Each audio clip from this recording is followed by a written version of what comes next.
And we are live. So, as I like to say, let's get the party started. Yes. We are definitely online. So, hello, planet Earth. Welcome to Lilia's Weekly Wednesdays, and thank you for watching. For those who don't know me, I'm Lilia, and I work for Facial Team. My pronouns are she and hers, and I believe gender identity is a spectrum, both identity and gender expression. I'm the creator of a 3,000 strong Facebook peer group and for Facial Team, which I founded 8 years ago. And I've also always been dedicated to the trans community since about 2008. I've always felt like a patient advocate, and I'm keenly aware that researching gender identity services nowadays is often overwhelming. So these live streams are a way to communicate important information to you, our followers, providing a beacon where your questions and doubts may be answered in a transparent, direct fashion. So, to those who are listening now, please tell us below in the comments where you're from. And if you have any questions, let us know right down there, and we'll address your questions as we go on the topic of makeup. So, please let us know. Today, I am very honored, as you can see, to welcome, as usual, two experts from two different countries. Jecca Black reps Jessica Blackler and Maxine Heron from Hi. UK. Yes, hello. Thank you so much Hi. for coming. Thanks for having us. And thank you for joining us. And we have Nina Kozul from the Mud Studio in Berlin. Thank you, Nina. Thank you for calling me for this opportunity, and hello to everyone who is watching. So, Jessica and Maxine, if you could, please tell us a little bit about what the Jecca Black makeup brand is about, and yourselves, and some of the interesting things like the mission, values, and vision of the company. Yes, so hi, I'm Jessica, and I'm the founder of Jecca Black. So I started Jecca Black by offering makeup lessons to trans women that wanted to experiment with makeup. And I was doing this in a safe space studio, and I used to also offer makeup lessons for those in prison to help them discover makeup whilst they were transitioning inside. So I had a spectrum of customers and basically was inspired to create a brand that kind of overlooks gender and offers solutions. So our first product launch back in 2018 was a beard shadow coverage, the Corrector Conceal. And since then we've grown on other products, and we continue with the same mission. And my name is Maxine Heron. I am marketing assistant at Jecca Black. My involvement with the trans community long term has been that I'm a trans woman, and so I have always really connected with the LGBT community as a whole and found a lot of community for myself and my friends. Yeah, and that's why I wanted to work for a brand that's so inclusive and to really kind of authentically celebrate the beauty of being trans, and to work for a makeup brand that really caters to all genders and believes that makeup has no gender. So yeah, I attended the Trans Festival that Jecca Black organised back in February, and I started working about 2 months ago here, and yeah.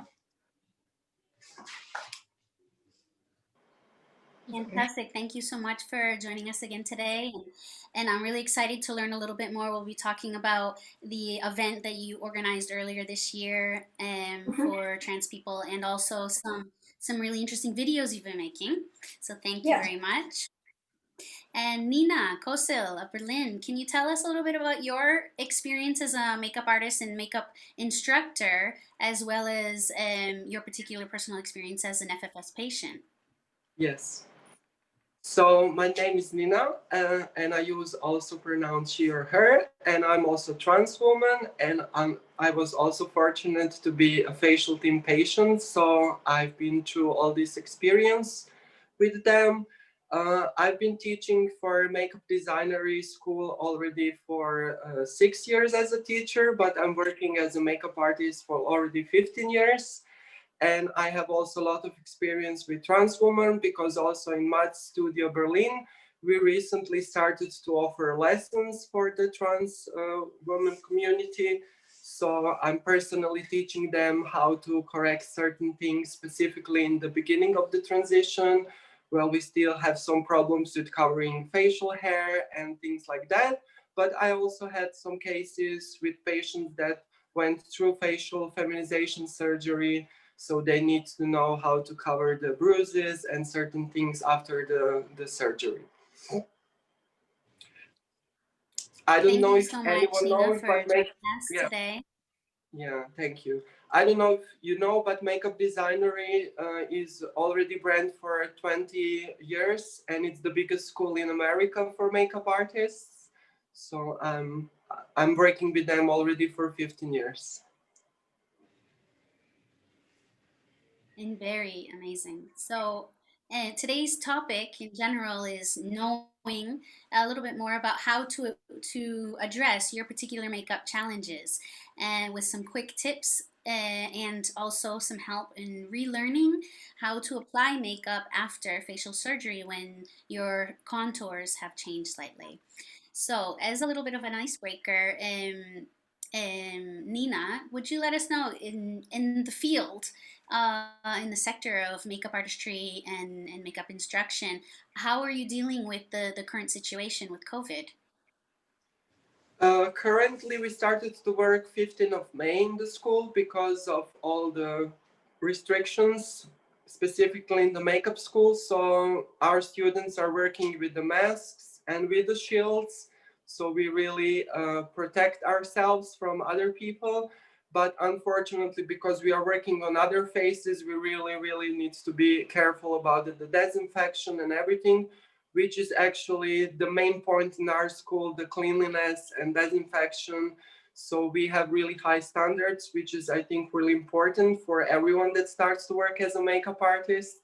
So I think so far we didn't have any problem in the school. We didn't have anyone infected, and everything's going well.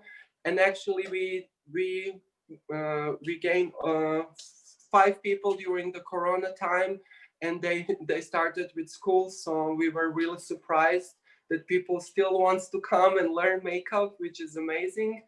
And yes, my school is starting now on 1st September again, and probably I will have again around 10 students. So the school is going on, we are working, and I'm happy that we can work. Yeah, That's but encouraging to hear. And yeah. now, Jessica, Maxine, I understand that you are more focused on virtual contact now, and well, reaching out and talking about products. So you don't work necessarily face to face with people, so you don't have the same kind of problem. Not really. No, not really, because we're a brand. So I guess like we're a makeup brand, right? So we supply makeup products. So it's slightly different. We don't actually go out on the road as much and do makeup artistry. But we do have some makeup artists that do offer makeup services on behalf of our brand, Jecca Blac. And they, haven't been able to work during COVID, obviously. And in the UK, the makeup artists and other beauticians are able to work from the 15th of August. So it's been only a few days since people have gone back, and it's one of those things, I guess. We haven't been able to do much about it. Right. Yeah, I know. Unfortunately, it's a bit touch and go in all our countries. But we're fortunate here to be receiving patients despite the situation of borders being closed, and we've even received a patient from the U.S. who got across the borders miraculously just this past week. So, Maxine, could you tell us a little bit about? I noticed that you did a really interesting video that was for Non-Binary Day, and earlier this year you organized a festival. Since I understand you do a lot of the marketing for Jecca, can you tell us a little bit more about some of the things you're doing to reach out to the community? Certainly, yeah. So as Jessica mentioned, we've always really prioritized our trans and I guess gender variant people who are exploring their gender identity and their gender expression. And because of that, it felt only right to collaborate with Jamie Windust, who is an activist and an influencer who identifies as gender non-conforming or gender non-binary. So yeah, we were able to do a video with them where they spoke about what they wanted to achieve by non-binary day next year, and the things that they hope we can all progress with regard to appreciating gender non-conformity and the progression of trans rights as well. So it was really great to partner with Jamie, and they also put a really nice look together with some of our products. So that was really good fun, yeah. And with regard to the trans festival as well, I wasn't working at Jecca Black during that time. I very luckily actually started working here kind of during the pandemic. So I managed to get the job during that time by some miracle. So yeah, I went as a guest. I was invited along by Jess, which is lovely. So I was able to enjoy all the perks of the day without the stress of organising it so much. That was all up to Jess this year. However, we are planning for next year, so that's really exciting as well. What month are you planning for it to happen next year? So it will happen in quarter 3 next year due to the COVID situation. We do not want to put it on in quarter 1 like we normally do. So yeah, the third quarter of the year for 2021. Okay, well, I look forward to that. And Yeah. I'm sure that it was very interesting and helpful for many people. And so I'd like to get all three of your opinions. I'm used to having just two people, so I keep saying both, but all three of you. I love your opinions on, maybe it's a rhetorical question. Is makeup for people of all genders? What do you think about that? Nina, would you like to comment first? Yeah, I think the makeup is for all people. It doesn't matter which gender, because, you know, people can have different problems, I will say so, like dark circles or some birthmarks that they want to cover, and doesn't matter if it's a man or a woman or something in between. So I think the makeup today is really for everyone, and there should be no gender on makeup brands. Absolutely, I agree. How about you, Jessica and Maxine? You can call me Jecca, it's fine. Nickname. Is that why Jecca Black is Jecca Black? Because that's yeah, your name. because when I started it didn't because it was just a studio, right? So that's what I was that's what my clients used to call me, because that's what my family and friends call me. But yeah, so of course, like, we believe that makeup has no gender, and it's something that we've obviously always believed because of the way it started and what we do, and the fact that, like, we think it's just a product that can be used on anyone's face, and like Nina was saying, like, it depends on what your personal makeup concerns are to then be able to use a product that's appropriate for you. It's not necessarily about obviously what you are on the kind of spectrum or who you are, whatever. It's more about it's just a product that you should use to make you feel good, right? And that's kind of what we believe as a brand, and what I believe personally as well. And I would agree with that as well. I think that makeup has no gender. I feel like it's all about being expressive, and I think breaking those boundaries that we have around makeup being something that is for women to wear, to make themselves more, I don't know, pretty or whatever. It's about people just feeling like they can be most authentic to themselves, and we're all about celebrating people's uniqueness and encouraging people to do that regardless of how they identify or where on the gender spectrum they fall. So yeah, definitely makeup has no gender. Absolutely, I agree 100% with all your comments. So now I'd like to do a little bit of myth busting here. What are some of the biggest faux pas that you see some of your trans clients doing, especially when they're first learning makeup application and skincare? Nina, would you like to go first? I will not go so much into the skincare because I'm not a skincare expert. I'm a more makeup expert. But what I see personally, like, I was using too much makeup at the beginning, specifically before the facial feminization surgery, and also because I didn't still remove all the facial hair. So I was always afraid that somebody will clock me, that they will see the 5 o'clock shadow. And when all these things were solved, I was specifically after the facial feminization surgery, I was using less and less makeup. So I'm really proud of that. And I think this is also something like in your head, because you still have these imprinted pictures of how your face was looking before, and you're still not like adapt to that thing. But now I think, yeah, I can definitely use less makeup and feel more feminine and more happy and more satisfied with the face. But what I can see, for example, after facial feminization surgery, the main problem for me was my eyebrows. Yeah. Because everything was more lifted, and I still couldn't find the way how I should fix my eyebrows, because I couldn't plug the eyebrows for 6 weeks and they were horrible. I couldn't see the shape, and also the brow bone was different, the cheekbones and the jawlines, so everything was much softer. So definitely I needed the less makeup to feel really good about myself.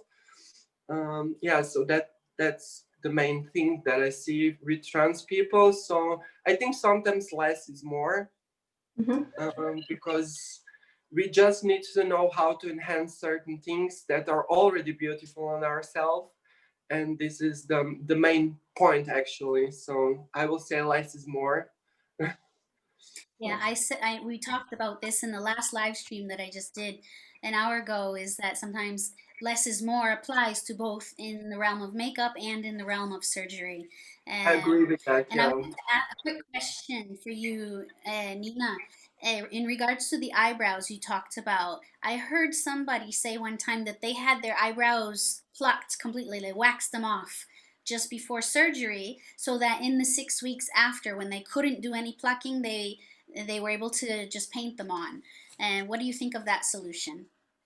I think this is not a great solution, because sometimes if we overpluck eyebrows, they don't grow anymore. So you Yeah. don't have any material to work with. So I will rather leave it. And then after 6, when we are able to pluck them, we can make a better shape and, adapt them more to the new face. I think that this is a better solution than plucking everything out. Definitely. Okay, and Jecca, do you have any specific situations that seem to be reoccurring that you'd like to bring up? Yeah, so when I was doing makeup lessons in the studio, I would always have similar requests. One being beard shadow coverage was always a massive request, especially those that were early on in their transition.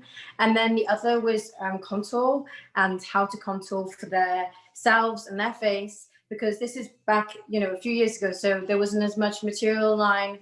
It wasn't so much in the public domain on how to contour to feminize the face. So this was always asked as well. And then the third would be like brows, and like January brows. And because brows, as a makeup artist and like doing makeup on anyone, like you know that brows really do shape the whole face. So They're the like, frames of the eyes. yeah, exactly. So knowing how to, for those clients that maybe had like naturally like quite thick brows, they would want to know a solution of kind of correcting those brows, but not actually removing hair, because they were not in the position where they could pluck their brows, because maybe they were very much early on, they were not being kind of exposed, they weren't telling people, like, so they wanted to make sure that they could remove whatever they were putting on their face, right?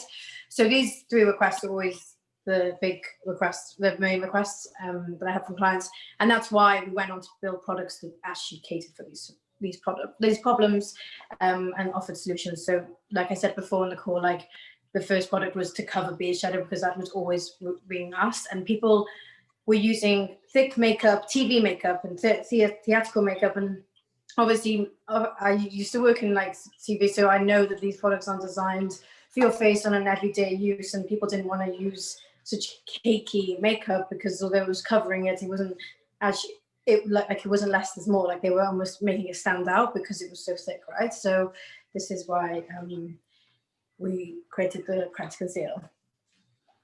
I wanted to ask Jecca, the brand is a gender-free makeup brand, and are there any other gender-free brands out there on the market?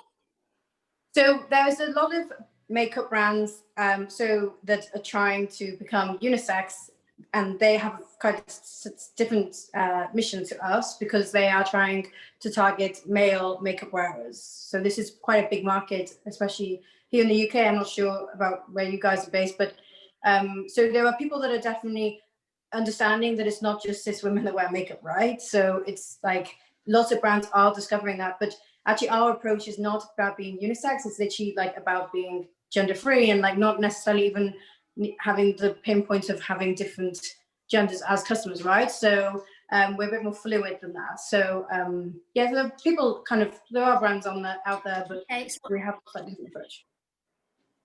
Sorry, yeah, sorry, what I was saying. So before we go into the demo portion of our live stream today, do you have some products there on hand that are typically popular? Yeah, so this is our most popular product, the Corrector Conceal palette. This is the one that was designed for beard shadow coverage. We have also lots of products behind us, as you can imagine. We're in our office right now, so there's a lot of products around us. So yeah, so this is the one that I will be showing today because this is the product that can be used with what we're covering today. Okay, perfect. So are you going to show us a little bit about how to cover up those under eye bruising after a forehead or rhinoplasty surgery? Yeah, of course. So basically, we are going to be using the Corrector Conceal palette. We have 6 shades in this palette. The one that Maxine is 3.0, and we're going to go in and show how to use the product to cover bruising. And I'm going to be using 2 different brushes. One is smaller, one is slightly larger. We do also recommend using a beauty blender to kind of create the kind of concealer and then, the coverage, but the brushes tend to be better for layering the product. So basically the palette, and excuse this because this is a sample, I might show you a better sample. So this is another shade, but that's okay. So it comes with 2 colors inside. So is it a powder? Sorry? Is it a powder? Is it No, a powder or is it a cream? Yeah, it's a cream. It's been designed, so it's a vegan and cruelty-free formula. It's been designed to layer on the skin so people can build up that coverage. And this is a color corrector. And for those who are watching may not know what color corrector is, it's designed for correcting discoloration of the underskin. So if you have a beard shadow, for example, you tend to have a shadow, right? So a color corrector is designed to cover the shadow, and then the concealer that's next to it is designed to match the color of the skin. So this is obviously quite a dark shade. This is dark 6.0. Today I'll be using 3.0 on Maxine. And I'm going to go in and get the makeup brush going in with a color corrector. So obviously if you have bruising, you want to, depending on the color of the bruising, if it's early stage, if it's blue and greens, then the color corrector will correct that. Because if you think of it as like a color wheel, the peachy orange tones are opposite the blue purpley tones, so they color correct each other, right? Whereas if you're later on in bruising, it's a bit more gray, brown, depending on your skin tone, but you want to then just not use this and just go in straight with the concealer because you're not covering the blueness, right? So we're pretending that the blueness is on the face. Obviously, the camera in a bit. Obviously Maxine hasn't got bruising on her face, but Right now. There we are. So I'm just going to bring this forward a bit so you can get a bit closer. So using this to get an idea. Yeah. So this is, Maxine hasn't got any makeup on at the moment, have you? No. And then just look up.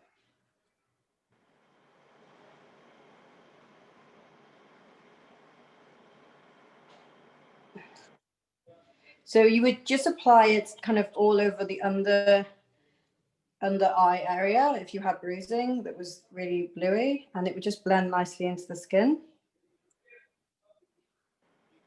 And then if you just close your eye, and you can put the color corrector on top of the eye as well.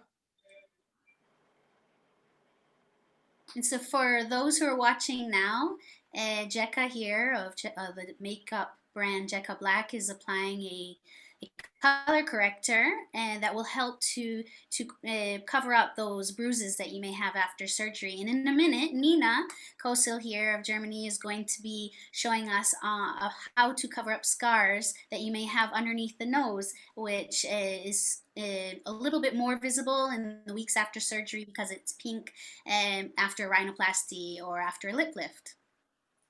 So as you can see, this is Maxine's eye without any makeup. This is with just the first layer of the Corrector Conceal palette in the corrector shade. And then we're going to go in with the same brush and using the concealer to dab on top. And you want to just push onto the skin so you're not interrupting the product that's underneath, right? So you just kind of want to build up the layers there. And you can obviously, like Maxine hasn't got any bruising, but if you did have bruising, you'd want to cover more. And so you maybe use a bit more layers of this because it's designed to layer. And it's got quite a matte finish. It's not too dewy. Sorry, go on. What did you say? What did you say, sorry? Which is good for television. I said it's a matte finish, which is good for Zoom meetings, webinars, when you do live streams, or if you're on TV. The matte is good, and it's especially helpful in the summer when we happen to be melting. And I just wanted to say, Jecca, that I'm really impressed with the product because it's two things. One brush, really quickly, easy to apply. There's not a big, it's not complicated. So that's really useful. So you can see a real clear before and after of the eye. Absolutely. Also one tip. So I was having bruising all under the eye, and my whole upper lid was black. But I was using this black color as a smoky eye. Oh, so I nice. didn't cover everything. I was just covering under. I was putting mascara, and I was using bruising as a smoky eye. That's so good. You can get ready in 2 minutes that way. Lila can remember because we were shooting after 8 days. You remember, Lila? Yes, that's true. That's true. A lot of patients do that. They're like, it looks like I'm wearing makeup, but I'm not. Yes.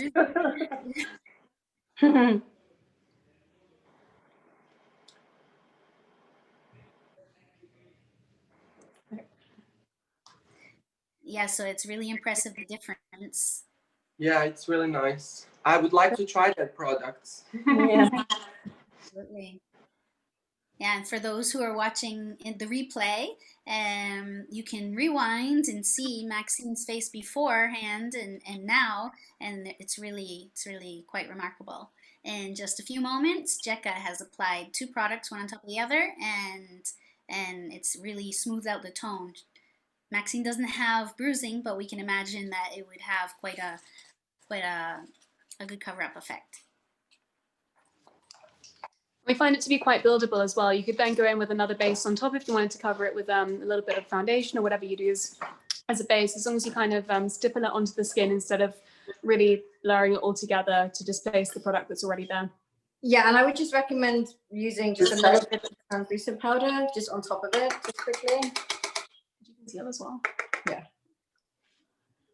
Not doubting your abilities, but I was like, I don't remember how concealing. Yeah. What a face you have.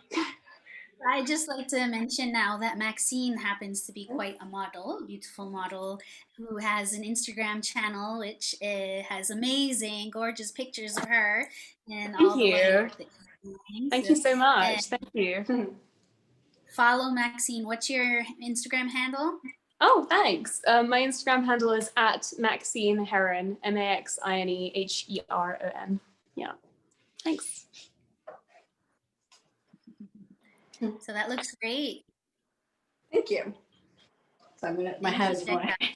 There. Thank you, Jecca, for showing us that little tip, and really that's taken you at all of 2 or 3 minutes. Yeah. So it could be part of a pretty simple makeup routine. So Nina, are you going to show us a little bit now about how to do scar cover up?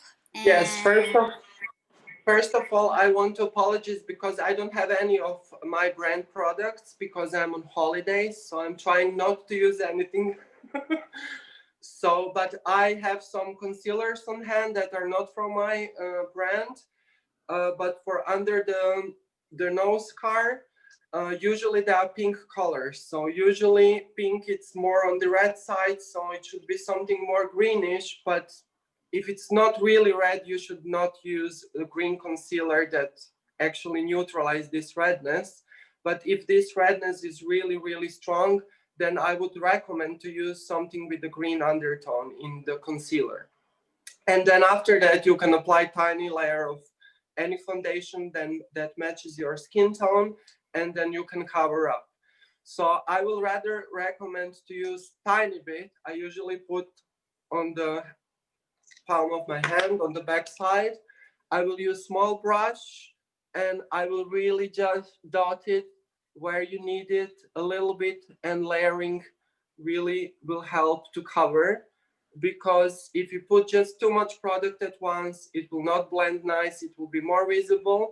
So the best way is to use really small amounts and then really layer in thin layers. And this could really help.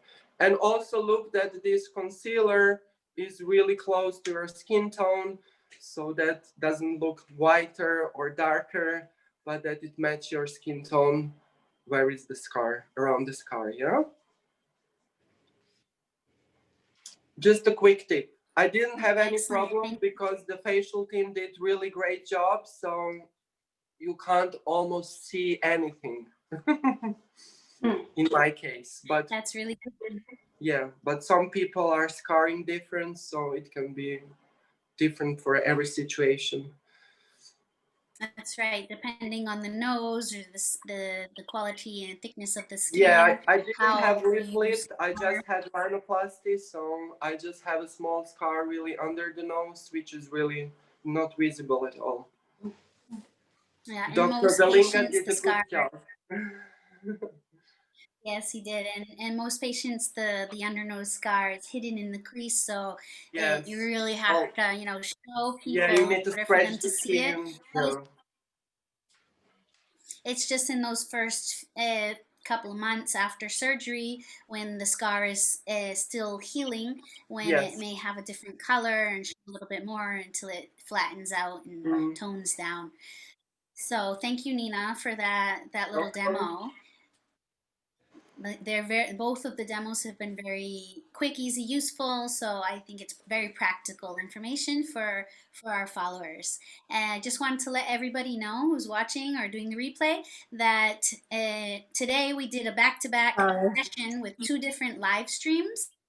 And so if you would like to see the other live stream, which I did earlier today, just check in the playlist and you'll see that I interviewed a makeup celebrity artist, and her name is Melissa Murdick of The Pretty Fix from Beverly Hills, as well as Brenda Dialuce, who has spent decades working for Italian television. So please check out that live stream too, which has a couple other tips on how to get the glow off and you know, go for a more matte look, especially in the summer, or if you happen to be doing a lot of Zoom meetings or webinars or live streams and you need to have that matte.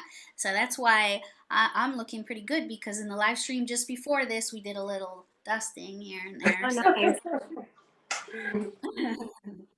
So I'd like both of you now, you have the opportunity to give us a little of a takeaway message for our viewers who maybe are struggling with learning makeup or relearning makeup after surgery. If you have any quick tips you'd like to share as a takeaway message.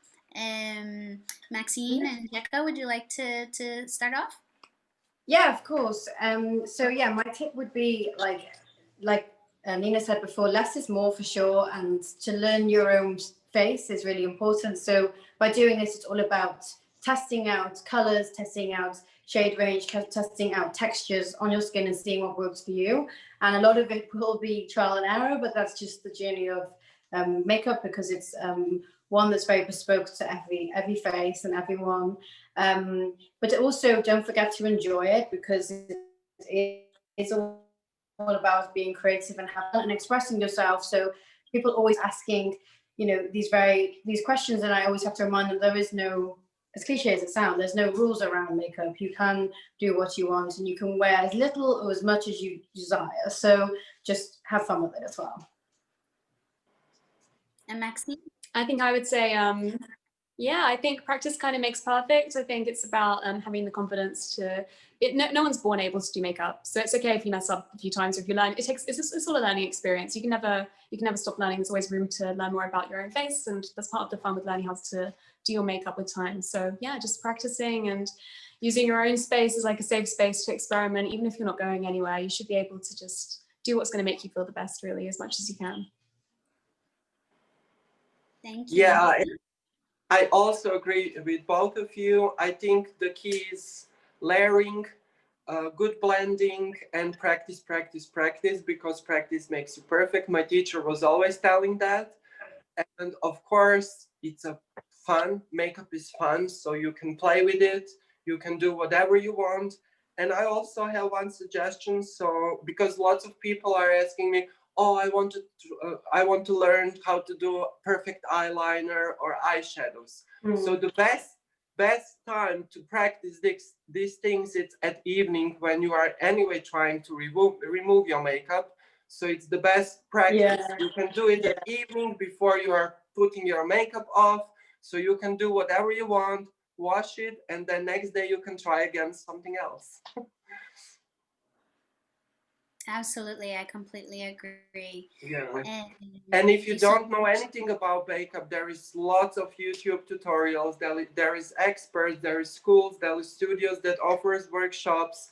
They can give you great advice. You can try there. They will show you everything. So just, if you want, you will find a way how to do it. As a brand, we also absolutely, offer. yes, Sorry, I was going to say you can send a selfie and we can help you. Also, if you have any makeup questions, if you send a selfie, we can help with kind of helping you with what you need to know about kind of starting out with beauty, and we offer a lot of education around that. So there's lots of good things online about. yeah, there's good stuff online, and of course the makeup classes that are offered at the different makeup shops and labs near you. But there's nothing like getting expert information and attention from people who really know and what you're talking about. And we touched on this on our last live today. So, but the reason why I've invited both of you here today is because I consider you to be sort of authorities on the topic for our trans, non-binary, gender non-conforming, intersex people. So please let us know how can our followers contact you if they need more information about classes or tips or your products. So yeah, you can find us at jeccablack.com. So it's actually here, but I think it's backwards. Jecca Blac, Jecca Black, JECCABLAC. Jeccablack.com. We're on socials, on Instagram, and you can contact us. Like I said, we do with this free service where you can send a selfie and we can recommend kind of products and tips and things like that. So yeah, there's lots of ways of contacting us. I find that very interesting, Jecca. So I think we need to talk more about that to see how our services are compatible with each other. And Nina, how can people contact you? They can find me also on Instagram as Nina Kozul, or they can just type makeup designery, because we have lots of schools over the world, not just in the Europe, but also in America. So they can contact directly there. There is lots of different studios.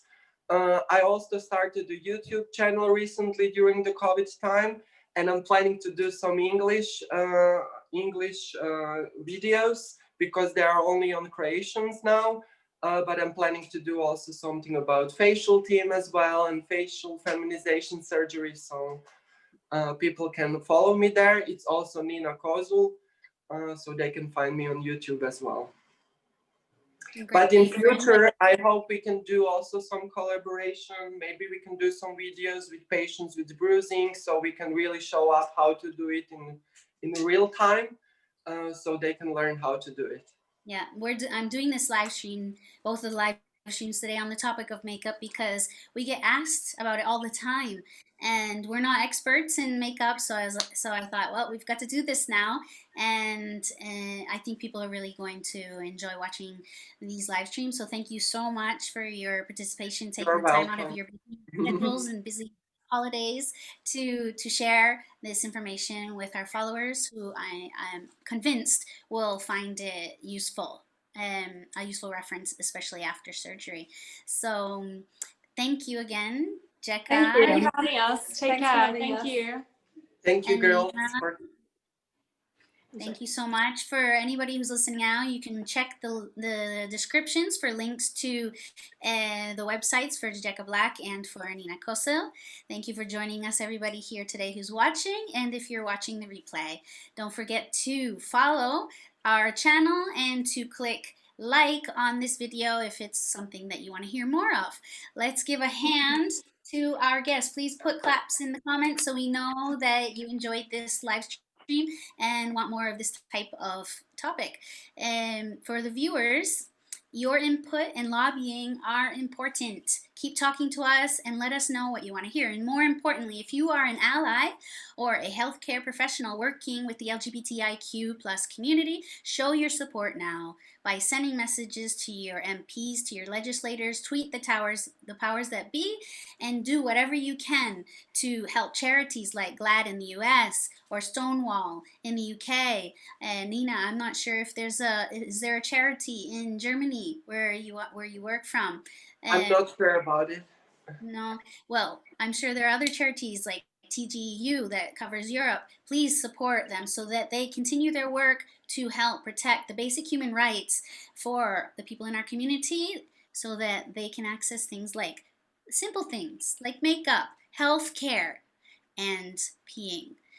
Important basic human rights. So stay tuned, everybody, for our upcoming lives in September. This is my last live stream for the month of August because I'm going on holiday vacation. So the next 2 weeks we will have premieres. Stay tuned for those. And in September we're doing some amazing interviews with trans authors, with some professionals. So please stay tuned, follow the channel, and keep updated by joining our private patient peer group on Facebook. See the link in the description, and signing up for our newsletter.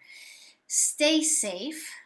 Thank you, Nina, You again. too. Thank you, Jecca and Maxine. Thank you. Thank you. Take care. Stay healthy. Bye, girls.